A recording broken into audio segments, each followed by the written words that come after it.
the privilege of teaching you guys. Well, the end goal is to end up with a free handstand push-up without using a wall. Okay, I'm going to try and break it down as good as I can. A little bit of drills for you guys to eventually get there. All of this is just out of my head. I'm not following any other tutorial videos. So if you guys can think of other aids to help you, please share it with the other people. So first of all, I think it's important to be able to do a free handstand hold for at least 10 seconds. And once you get that, obviously, you can try attempt shoulder taps if you're able to do at least 6. Then I'd start attempting the free handstand push-ups. Okay, so I've made a little bit of a school project with this. So let's see how it goes. Okay, so first of all, I want you guys to record yourself. If you have someone to visually aid you, that's very beneficial, because we're going to make a few changes in our hand placement, our eyes and our leg position, and all these little changes are going to have a big impact in your balance, the way your body moves overhead or upside down. So record yourself, make those changes, see how your body adapts, make a mental note of it and try and fix those positions that's bugging you. See how far you get with this tutorial. We're not expecting everyone to finish up repping out free handstand push-ups. And then lastly, be proud of your efforts and practice the drills. Like, just give it a go, share your efforts, and hopefully that motivates someone else. Okay, so the first movement we're going to break down is your free handstand hold. I'd say if you want to attempt this, you should be able to do at least 3 meters of handstand walks, and 2 strict handstand push-ups. If you can string those together, give this a go. 3 things that are very important to achieve this is your head position, your hand orientation, and your legs positioning. Let me quickly break that down in a demonstration.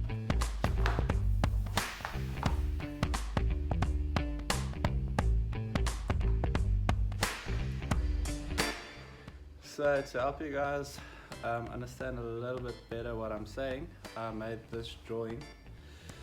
So these 2 squares are shoulder width apart, and a line in the middle, at the top of the line being a hand length in front of those blocks and about a hand width behind it.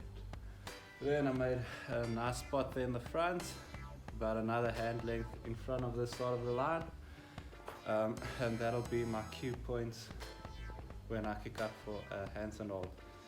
So when you plant your hands, find a spot as far forward, essentially that will force your head far through your shoulders, giving way for your legs to move over. Essentially your head will counterbalance the weight of your legs.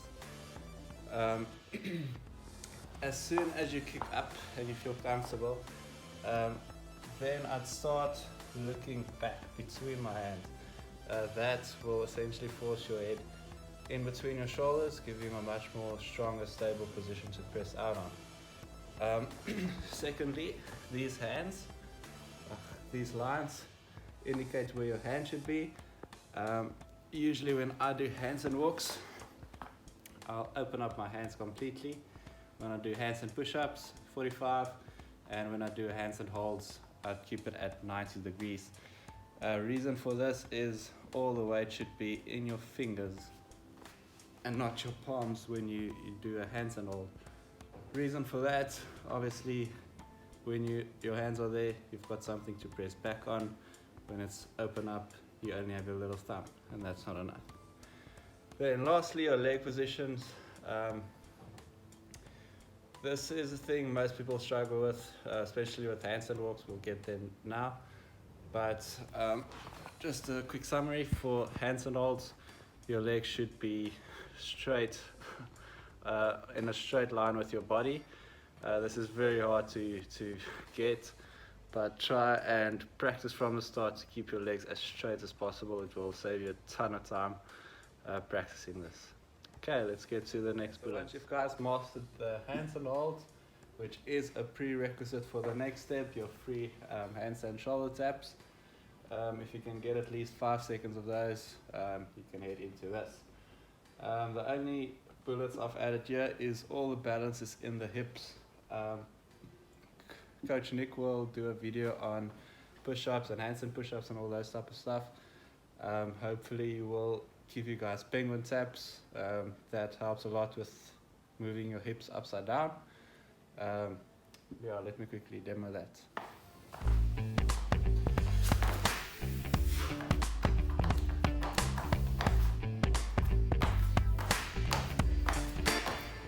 Yeah, so once you feel like you're sticking your hands on hold, just start tapping away. You need to sway your hip side to side to take pressure off your opposite hand, essentially to tap that shoulder. That's basically it. Final breakdown would be for your handstand walks. Obviously the most important one, since this will be your first step into being upside down and doing all that funny stuff. I'd say once you can do 10 normal push-ups, you can give this a go. First bullet, and obviously the most important, is to get your legs over. You won't walk anywhere if you don't get your legs over. You obviously need forward momentum, and you're not going to get that by walking your hands forward. You'll note as a beginner you'll fall backwards the whole time, and that's simply because you don't get your legs over. So what I've put there is fall and fail. You need to get your legs over, fall on your back. Once you fall once, you'll feel it's not that bad, and then onto the next bullet, you'll start to learn to control the fall. I always say to people, handstand walking is just controlling a fall. Yeah, so your head should always lead your shoulders in a handstand walk. That's to counterweight the legs overhead, and then addition to that is your feet is your fuel and your eyes is like the gas pedal. So the further you tuck your head into your shoulders, the faster you're going to walk. Yeah, let's quickly demo that.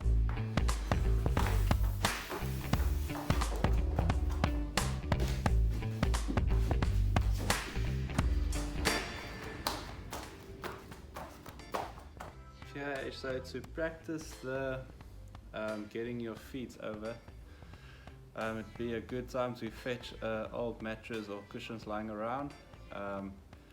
Kick over, plant your hands, don't move your hands until you fall onto your back.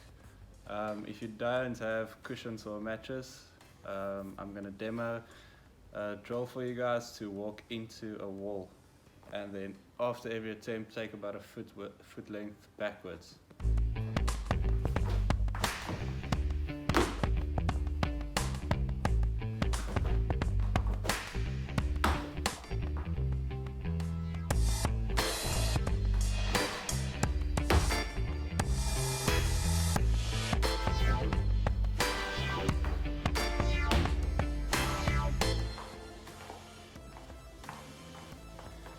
Okay, pretty simple, but I warn you, lock your arms, don't fall into the wall, otherwise that'll hurt a lot.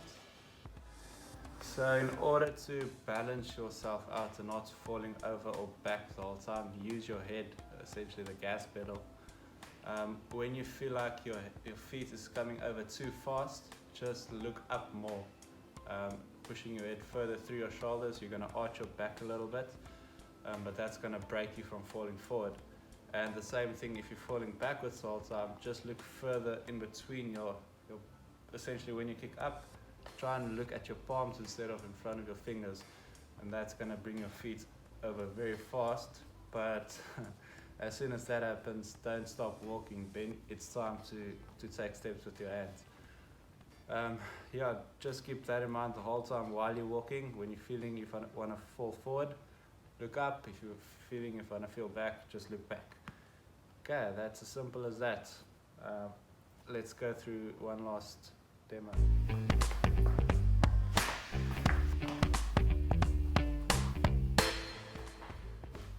So here's a few assumptions I made. I assume push-ups are easy for you. If you're struggling with just regular push-ups, I would not recommend doing all these tutorials. Also, I'm assuming you guys are doing the handstand walks in the classes. If you're not regularly used to giving handstand walks an attempt, try that first. Do the handstand walk drills first before heading into the other stuff. And then lastly, you can always come back to this video. I know Nick is going to give you guys tutorials on doing push-ups all the way into strict handstand push-ups. So maybe you learn something there, come back, give this stuff a go. Yeah, so that's that for this tutorial. I hope you guys learned one new thing, then I'll be happy. Give it a go, share your progressions. If you come up with any other, I know there's plenty of other professional videos teaching you various methods to do this stuff. Yeah, share it with the group. Let's see who can get their first free handstand hold, free handstand push-up, shoulder taps, whatever. Give it a go. Enjoy. Cheers.